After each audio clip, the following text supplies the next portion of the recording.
Hello everybody. आज हम class 10th की एक पोएम मिरर वो पढ़ने जा रहे हैं जिसको लिखा है सिल्विया प्लैथ ने। चलिए शुरू करते हैं। चलिए। I am silver and exact, I have no preconception, whatever I see I swallow immediately, just as it is, unmisted by love or dislike. तो इस लाइंस में वैसे तो कोई डिफ़िकल्ट वर्ड है नहीं, फिर भी मैं आपको बता देता हूँ। तो ये बता रहे हैं कि अपने नेचर को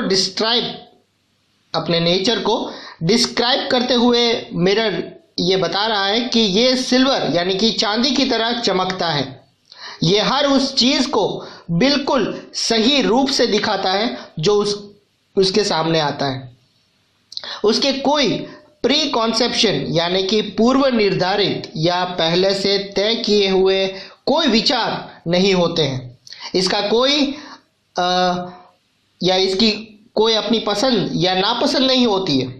ये हर एक चीज़ को तुरंत वैसे ही एक्सेप्ट कर लेता है जैसे वो होती है। ये पूरी तरह से अनमिस्टेड यानी कि नॉट कवर्ड विथ मिस्ट और डस्ट, यानी ये बिल्कुल इम्पार्शियल होता है। ये प्यार या नफरत के किसी भी फीलिंग से दूर होता है। नेक्स्ट लाइन्स है, I am not cruel, only truthful, the eyes of little God for cornered. तो इसमें लाइन का जो मतलब है वो कुछ इस तरह से है कि मिरर की अपनी खुद की कोई पर्सनल फीलिंग्स नहीं होती है, लेकिन इसका मतलब ये नहीं है कि वो क्रूअल यानी कि निर्दय और पत्थर दिल है। ये सिर्फ सच दिखाता है, ओनली ट्रूथफुल। ये किसी भी तरह की द्वेष भाव के बिना सच को दिखाता है।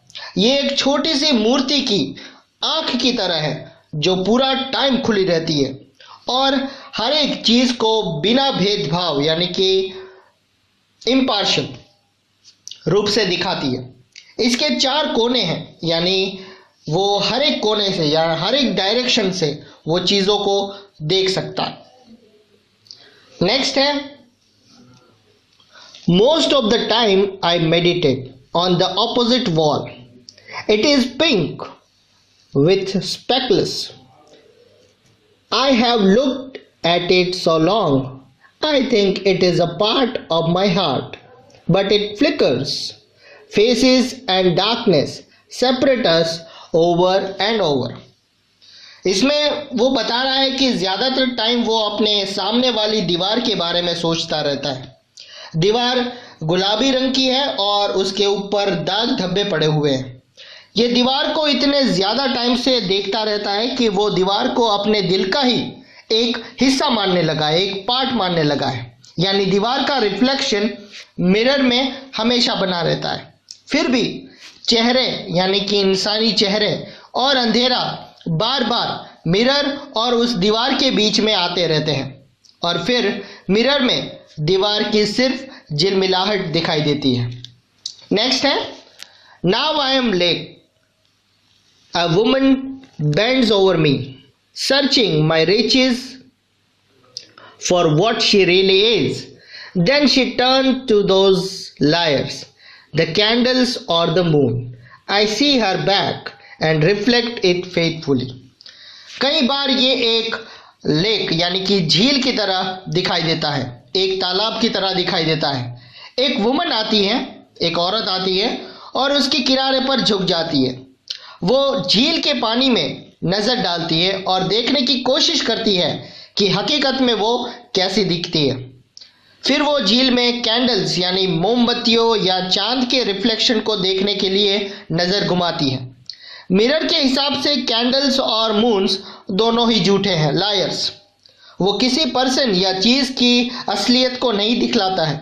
फिर वो वुमेन उठ जाती है और वापस चली जाती है।